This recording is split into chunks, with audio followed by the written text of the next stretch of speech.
ಮಾಜಿ ಶಾಸಕ LBP ಭೀಮಾನಾಯಕ್ ಹಾಲಿ ಶಾಸಕರ ಮೇಲೆ ಕೋರ್ಟ್ಗೆ 30% ನೇರ ಆರೋಪ. ಅಗ್ರಿಬೊಮ್ಮನಹಳ್ಳಿ ವಿಧಾನಸಭಾ ಕ್ಷೇತ್ರದ ಹಾಲಿ ಶಾಸಕರಾದ ನೇಮಿ ರಾಜನಾಯಕ್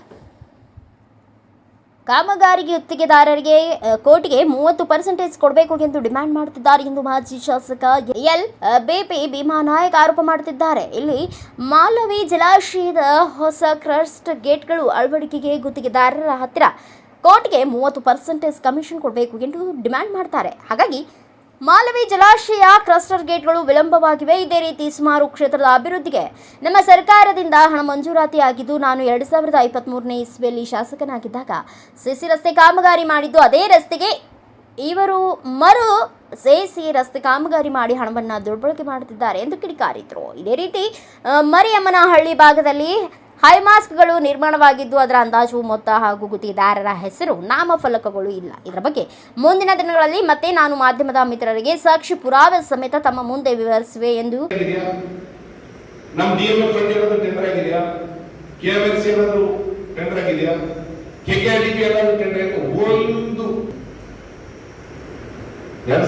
ಚುನಾವಣೆ ಆದ್ಮೇಲೆ ಯಾರ್ಯಾರು ಎಲ್ಲೆಲ್ಲಿ ಆಸ್ತಿ ಮಾಡಿದ್ದಾರೆ, ಯಾರ್ಯಾರ ಹೆಸರು ಮೇಲೆ ಆಸ್ತಿ ಮಾಡಿದ್ದಾರೆ, ಬೇನಾಮಿ ಎಲ್ಲ ಡಾಟಾ ಕೊಡ್ತೀವಿ. ಇನ್ನೇನು ಜಾಸ್ತಿ ದಿನ ಬೇಕಾಗಿಲ್ಲ.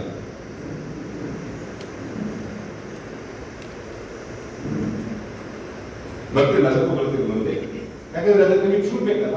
ಈ 30% ಎಲ್ಲಿ ಹೋಗೋದು ನೀವು ಕೊಡ್ಬೇಕಲ್ಲ. ನಾನು ನಾಳೆ ಲೆಕ್ಕ ಕೊಡ್ಬೇಕಲ್ಲ. 30% ಎಲ್ಲಿ ಹೋಗೋದು ನಾನು ಕೊಡ್ಬೇಕಲ್ಲ. ಸುಮ್ಮನೆ ಬಂದು ಪತ್ರಿಕಾಗೋಷ್ಠಿಯಲ್ಲಿ ಮಾತಾಡಿ ಹೋಗೋದಲ್ಲ. ಈ 30% ಎಲ್ಲಿ ಹೋದಂತ ತೋರಿಸ್ತೀನಿ. ಈ ಲಕ್ಷ್ಮೀಕಾಂತಿಂದ 1000 ರೂಪಾಯಿ ತಗೊಂಡು ಎಲ್ಲ ಸಿಮುಡ್ತಿದ್ರೆ ತೋರಿಸ್ಬೇಕಲ್ಲ ನಾನು. 100%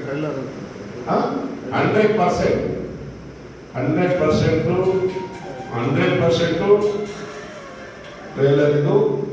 ಮುಂದಿನ ದಿನಗಳಲ್ಲಿ ಸಂಪೂರ್ಣ ಮಾಹಿತಿಯನ್ನ ಕೊಡ್ತೀನಿ. ಪಿಕ್ಚರ್ ಅಭಿ ಬಾಕಿ है, ಸಂಪೂರ್ಣ ಮಾಹಿತಿ ಕೊಡ್ತೀನಿ. ನಾನು ಬಹಳ ಪ್ರಾಮಾಣಿಕವಾಗಿ ಹೇಳ್ತೀನಿ. ನಾನು ಇವತ್ತು ಈ ಪತ್ರಿಕಾಗೋಷ್ಠಿಯಲ್ಲಿ ಇದ್ದು ಯಾರನ್ನೋ ದೂಷಣೆ ಮಾಡಬೇಕನ್ನೋ ಉದ್ದೇಶ ಇಲ್ಲ. ಯಾರನ್ನೋ ಬಂದು ಬೇಯೋದು, ಯಾರ ಬಗ್ಗೆನೋ ಆಪಾದನೆ ಮಾಡೋದು, ಯಾರ್ದೋ ಬಾಯಿ ಶಬ್ದಕ್ಕಾಗಿ ನಾನು ಬರಲಿ ಅಂತ ಹೊಸದ ಬಗ್ಗೆ ನಾನು ಹಿಂದಿದ್ದಾನೆ. 50 ಲಕ್ಷ ಕೆಲಸ ಪ್ರತಿ ವಾರ್ಡಿಗೆ ಅವರು ಭೂಮಿ ಪೂಜೆ ಮಾಡಿರೋದು. ಕೆಲಸ ಆಗಿರೋದು ಕೇವಲ 8 ರಿಂದ 9 ಲಕ್ಷ ಮಾತ್ರ. ಅವನೇ ಹೇಳ್ತಾನೆ, ಅವನಿಗೆ ಕೊಡ್ತವಳೆ ಆಮೇಲೆ ಭೂಮಿ ಪೂಜೆ ಮಾಡಿರೋದು. ಅಲ್ಲಿ ಕೆಲಸ ಆಗಿರೋದು 8 ರಿಂದ 10 ಲಕ್ಷ ಮಾತ್ರ. ನಾನು ಇಷ್ಟಕ್ಕೆ ಬಿಡೋದಿಲ್ಲ. ಇದನ್ನ ಕಂಪ್ಲೀಟ್ ಅದೇನು ಎಸ್ಟಿಮೇಟ್ ಇದೆ ಅದನ್ನ ನಾವು ಅದೇನು ಅಲ್ಲಿ GPS ಎಸ್ಟಿಮೇಟ್ ಮಾಡಿಸ್ತೀವಿ, ಥರ್ಡ್ ಪಾರ್ಟಿ ಇನ್ಸ್ಪೆಕ್ಷನ್ ಮಾಡಿಸ್ತೀವಿ.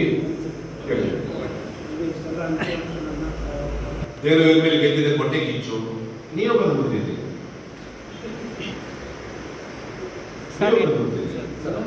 ಇತ್ತೀಚೆಗೆ ಬಂದಿದ್ದಲ್ಲ ಕ್ಷೇತ್ರದಲ್ಲಿ ಸುಲಭವಾಗಿ ಸಿಗಲ್ಲ. ದಿನ ಇರ್ತೀನ ನೀವು ಬಂದ್ರೆ ದಿನ ಸಿಗ್ತೀನ, ನೀವೇ ಸಿಗಲ್ಲ ನನಗೆ. ನಾನು ದಿನ ಇರ್ತೀನಿ ಬ್ರದರ್, ನೀವು ಬಂದ್ರೆ ದಿನ ಸಿಗ್ತೀನಿ. ಏನಂದ್ರೆ ನಾನು ಹಳ್ಳಿಗೆ ಇರೋಲ್ಲ, ಆಫೀಸಲ್ಲಿ ಇರ್ತೀನಿ ಅಷ್ಟೇ. ಸರ್ ಎಬಿಟೇಟ್ನಲ್ಲಿ ಭ್ರಷ್ಟಾಚಾರ ಆಯಿತು. ನಿಮ್ಮದೇ ಪಕ್ಷದ ಆಗಲಿ, ಇದು ರಾಜ್ಯ ಸರ್ಕಾರದಾಗಲಿ, ಅದರ ಬಗ್ಗೆ ನಾನು ಚರ್ಚೆ ಮಾಡಕ್ ಹೋಗಲ್ಲ. ಇಲ್ಲಿ ಹಗರಣ ಆಗಿದೆ, ಇಲ್ಲಿ ಭ್ರಷ್ಟಾಚಾರ ಆಗಿದೆ ಅನ್ನೋದನ್ನು ಹೇಳಕ್ ಬಯಸ್ತೀನಿ. ಮುಂದೆ ಬರ್ತಕ್ಕಂಥ ದಿನಗಳಲ್ಲಿ ನಾನು ಮಾತಾಡ್ತೀನಿ ಅದ್ರ ಬಗ್ಗೆ. ಯಾಕಂದ್ರೆ ನಾನು ಅದರಲ್ಲಿ ಸ್ಪಷ್ಟವಾಗಿ ಹೇಳಿದ್ದೀನಿ. ಫಸ್ಟ್ ನಾನು ಹೇಳಬೇಕಾದ್ರೆ ಏನಂತ, ಹ್ಯಾಬಿಟೇಟ್ ನಾನು ದೂಷಣೆ ಮಾಡಕ್ ಹೋಗಲ್ಲ ಇದರಲ್ಲಿ. ಯಾಕಂದ್ರೆ ಹ್ಯಾಬಿಟೇಟ್ ಕೆಲಸ ಮಾಡಿದ್ರೆ ನಾನು ಹ್ಯಾಬಿಟೇಟ್ ಮೇಲೆ ಹೇಳ್ಬೋದು. ಇಲ್ಲಿ ಹ್ಯಾಬಿಟೇಟ್ ಕೆಲಸ ಮಾಡ್ತಾ ಇಲ್ಲ. ಯಾಕಂದ್ರೆ ಇವ್ರು ಒತ್ತಡಕ್ಕೆ ಮಾಡೋದು ನೋಡಿ, ಈಗ 6 ತಿಂಗಳಲ್ಲಿ ಹ್ಯಾಬಿಟೇಟ್ ಕೆಲಸ ತೋಳ್ತಾ ಇಲ್ಲ. ದಿನ ಫೋನ್ ಮಾಡ್ತಾರೆ ಹ್ಯಾಬಿಟೇಟ್ಗೆ. ಯಾಕ್ರಿ ಅವ್ನು ಎಕ್ಸೆಬಲ್ ಮಾಡ್ಕೊಳಲ್ಲ ಅಂತ. ಯಾಕೆ? ಹೌದು, ಅವ್ರು ಮಾಡಿದ್ದೆ ಎಸ್ಟಿಮೇಟು ಕೆಲಸ. ಯಾರು ಹ್ಯಾಪಿ ಕೂಡ ಗಂಟೆಗೂ ಬಿಂಚಿ ಕೂಡ ಪರ್ಚೇಸ್ ಮಾಡಿಲ್ಲ. ಎಲ್ಲಿ 100 ಪುಟ್ಟಿ ಸಿಮೆಂಟ್ ಕೂಡ 1 ಚೀಲ ಸಿಮೆಂಟ್ ತಗೊಂಡಿಲ್ಲ, 1 ಪುಟ್ಟಿ ಶಾಲ್ಟ್ ಅವರು ಖರೀದಿ ಮಾಡಿಲ್ಲ ಹ್ಯಾಬಿಟೇಟ್. ಯಾಕಂದ್ರೆ ಅವ್ರು ಮಾಡಿದ್ರೆ ಅವ್ರು ಖರೀದಿ ಮಾಡ್ಬೇಕಲ್ಲ.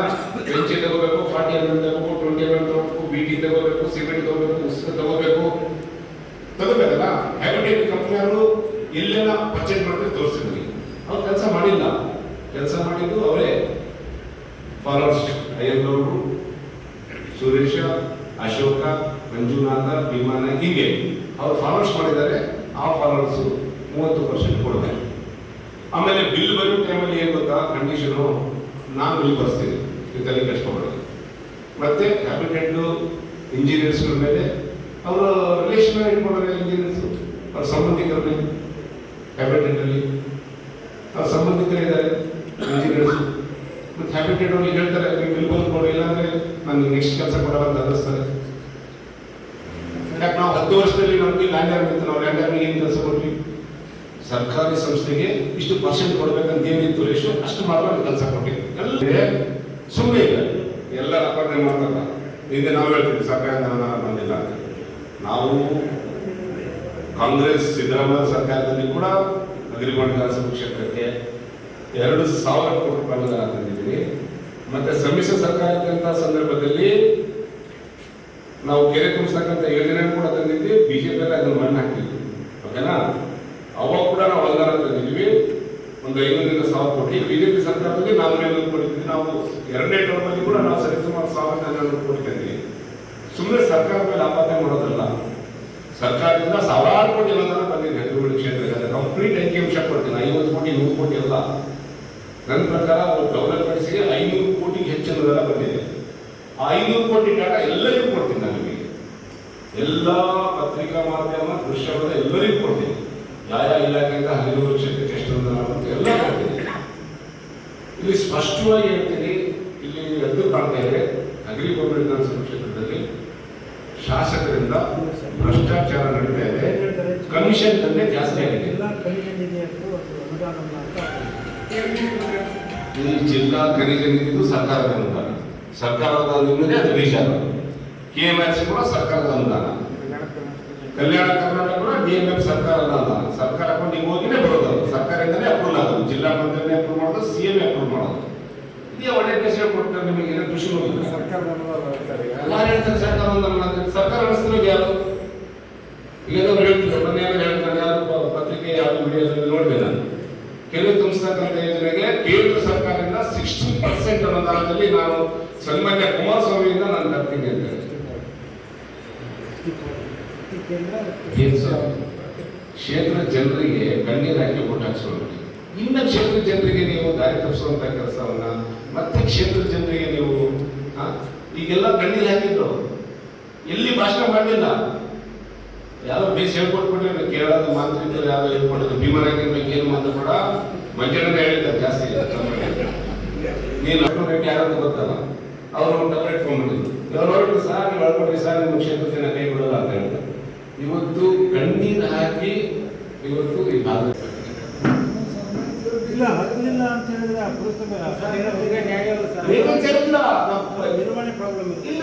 ನೋಡಿ, ಈಗ ಯಾವುದೇ ಸರ್ಕಾರಿ ಅನುದಾನವನ್ನ ಈ ಸಂದರ್ಭದಲ್ಲಿ ನೂತನ ಪುರಸಭೆ ಅಧ್ಯಕ್ಷರಾದಂತಹ ರೇಷ್ಮಾ ಸಿಕಂದರ್ ಅವರಿಗೆ ಅಭಿನಂದನೆಗಳು ಕೋರಿದರು. ಈ ಸಂದರ್ಭದಲ್ಲಿ ಮಹಿಳಾ ಜಿಲ್ಲಾ ಕಾಂಗ್ರೆಸ್ ಅಧ್ಯಕ್ಷರಾದಂತಹ ಸಾಯಿರಾ ಬಾನು ಹಾಗೂ ತಾಲೂಕಾ ಬ್ಲಾಕ್ ಕಾಂಗ್ರೆಸ್ ಅಧ್ಯಕ್ಷರಾದಂತಹ ಕುರಿಗೋಣಿ ಬಸವನವರ್ ಹಾಗೂ ಎಲ್ಲ ಗ್ಯಾರಂಟಿ ಅಧ್ಯಕ್ಷರು, ಪಕ್ಷದ ಮುಖಂಡರು, ಕಾರ್ಯಕರ್ತರು ಮತ್ತಿತರರು ಉಪಸ್ಥಿತರಿದ್ದರು.